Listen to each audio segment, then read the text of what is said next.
I did jump into it a little quick, but we're live right now. Metal Summoners, it is so great that you guys have been kicking with us here at Rockin' Pod. We've been having a great conversations, great time overall, so many good things, and we're going to keep the ball rolling. We were accepted earlier in our interviews, and we're feeling very fortunate that we are continuing to be accepted.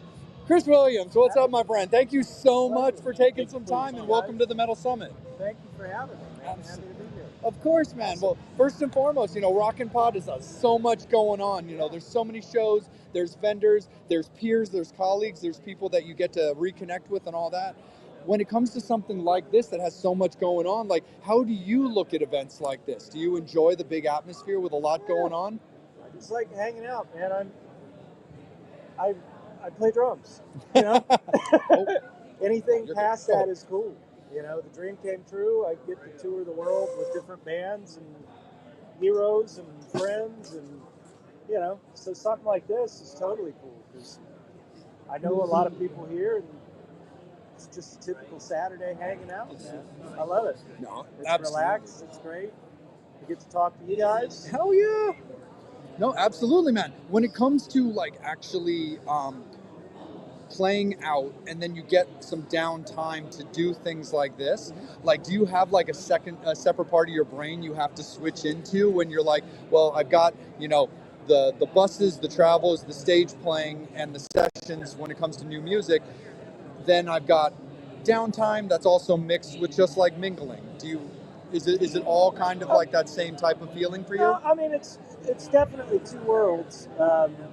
So last year, Accept was out 7 or 8 months out of the year, and I got home December 1st, and was waking up not in a panic because I opened my eyes and not recognize the room, because I'm going, this isn't my hotel. Where am I? Who's in the bed next to me? It's my wife, but her back's to me, and I'm going, what the hell? Oh, no, I'm home. It's cool. Full on post-tour. What did I do? Yeah. So, and that's the first time that's ever happened, or getting lost in the kitchen and not knowing where stuff is. But, once you come home and that goes away, then it's just oh yeah, okay, cool. It's easy enough to just be you, and I'm still the same guy on tour. I'm just in a 50-foot long tube going down the highway every night, riding, sleeping, doing this down the highway, and then a different hotel room during the day, and then do the gig, hotel shower, bus, rinse, repeat, quite literally. Yeah. So it's cool once you're home and steady. I love that just as much as doing the tour. For sure. Because you need both. If I did that nonstop, I would go absolutely insane. If I stayed home all the time, I would go absolutely insane. So there's a good balance. But as far as the different side of the brain and having to turn it on or off, not really. You just, because while I'm on tour, of course, I'm still staying in touch with home too. So a lot of times on tour, I'm actually, if we're in Europe especially, I'm on the same cycle that I would be at home. I'm just 8 hours ahead. So it kind of works out, up until whatever time at night or in the morning, watching movies on the bus, and then sleep through the day, get up, do the gigs, cycle continues. No, absolutely, man, for sure. And from my understanding, congratulations on a decade of Accept this year. Thank you. This month was the start of it. 10 years ago. That's awesome. It was the end of April. We did 2 shows in Mexico and two gigs in Brazil. How do you remember the lead up to that opportunity? It was cool. So my bandmate Philip Schaus and some other friends of ours would do this gig on Tuesday nights called the Rock and Roll Residency. The with 2 E's. And just hanging out in the scene. Next thing you know, Peter Baltus starts showing up because he lived here at the time. And he's in Florida now, but Peter started showing up, and we met. We jammed the song here or there on the gig. Built a friendship. Wolf and Mark even came out one night and we jammed. Then they parted ways with Stefan at some point during December, and they called me up, and I went and did an audition, and that was kind of it. Nice. Were you an Accept fan or familiar with the band? I was familiar, but I wasn't like a big fan. I knew, of course, Balls. Everybody knows that. Shark, Metal Heart, but I wasn't like a deep catalog guy. Gotcha. Kiss, that's my thing. Oh, right on. But there are also, every band has those fans that like are the whole reason the band existed. Period. Yeah. It still exists. Oh, no, absolutely. Angel, let's kick it over to you, my friend, because we definitely want to get some spins around the table, because I'm notorious for getting us started late, because I'll just chit-chat about everything. But let's kick it over to Angel. Leading up to the start of a tour, do you have to prepare again? Do you have to do like exercises? What's your routine when you're leading up to a tour? Drummer to drummer. Well, so for me, I'm usually playing even when we're not touring. I freelance. I've got a studio at the house, so I'll do remote tracking, play around town, play people's showcases, Elegant Weapons, my band with Richie Faulkner. My wife Ainsley is a musician. She has her own band that I do not play with live, but I play drums on her records. So I'm always doing something musical. So as far as the playing, that's usually in place already. It's just, we'll get together, Accept, or whichever band it is. We'll get together and just rehearse a couple days, and then it becomes old hat. Oh yeah, all right, cool, let's go. But as far as the physicality of it, yeah, get on the bike, start riding, just to try and get the cardio back up. I've been sitting on the couch the better part of 4 months, whatever the situation may be at the time. But, of course, you've got that going into it. And stretching. Stretching is huge for me. Wasn't always. And then you start getting injuries on tour and realizing, oh, I'm not as young as I used to be. All right, but I'm still young, so how do we do this? Okay, instead of 20 minutes on the practice pad and like 5 minutes of stretching, it's a half hour to 45 minutes of stretching and like 5 minutes on it. You kind of trade stuff out, and then the show itself, the first 2-3 songs becomes the warm-up. It's like, okay, cool, here we go.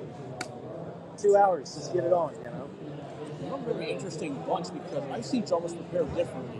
Some drummers, they have to do the stretches with their hands. Other ones, they got to put tape.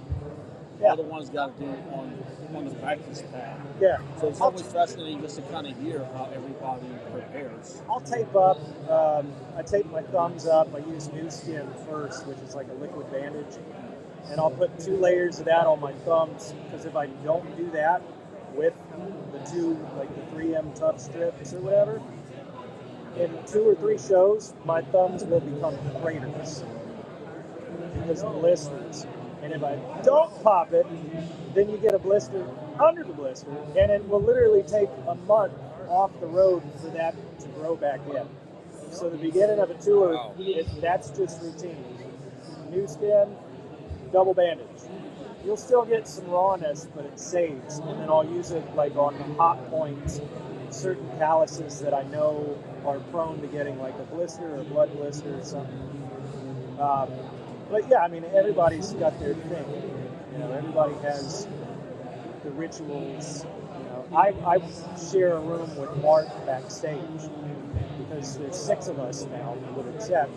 So all the string guys are in one room, and Mark and I, being the 2 loudest guys, we're together because nobody wants to hear that crap.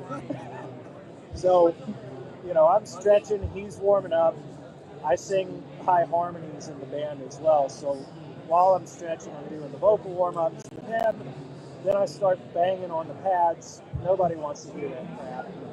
And then about 10 or 15 minutes before we walk to the stage, Bluetooth speaker goes on. I've got a pre-show playlist with AC/DC and all kinds of stuff. He and I just start jamming. And it's like, all right, throw in the ears, go, showtime. And as like a final thing, because we want to keep you on schedule, of course, as well. Are you a gloves guy at all, or is that just not for you? Only, I've done it. It's only when it's absolutely necessary. Got you. If my hands are just raw and not there, yeah. I have taped them and thrown the gloves over them. It's gotten that bad because it's. I use grip tape, and I use head drumsticks. The head drumsticks.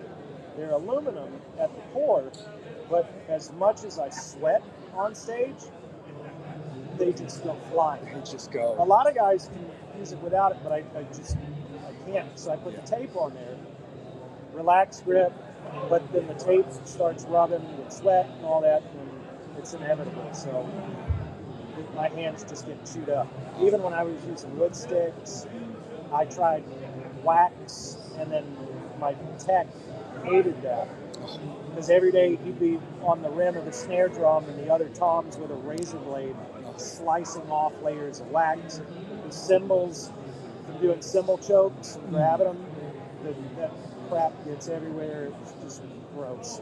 Oh, no. And as soon as, when I switched over to a head and then started using the tape, he's like, thank you, God.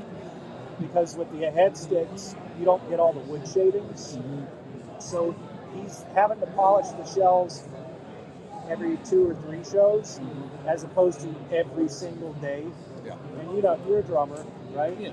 So you got wood dust under the heads and in every nook and cranny, vacuum and the carpet, all that crap. It's like, dude, the kit is so clean now. Thank you. I can actually polish your cymbals every day and not have to deal with this. I love it, man. Well, Chris, man, thank you so much, man. We'd love to have you on for a full episode so we can really rock out and do a deep dive. But we would love to hit you up as well, because in 2 weeks you guys are playing M3 and we're gonna be there. So I'd love to reach out to say what's up. Yeah, absolutely. Thank you so much, man. Really appreciate it. Have a good one. Thank you, Metal Summoners. We'll see you again soon. Cheers, everybody. Cool. Thanks, guys. No, absolutely. Snag a pic. Oh, please do. Grab a photo. I was gonna say, in exchange, I'll snag a pic of my own. Yeah. Let's do it. No, hold on 1 second. There you go. That worked out.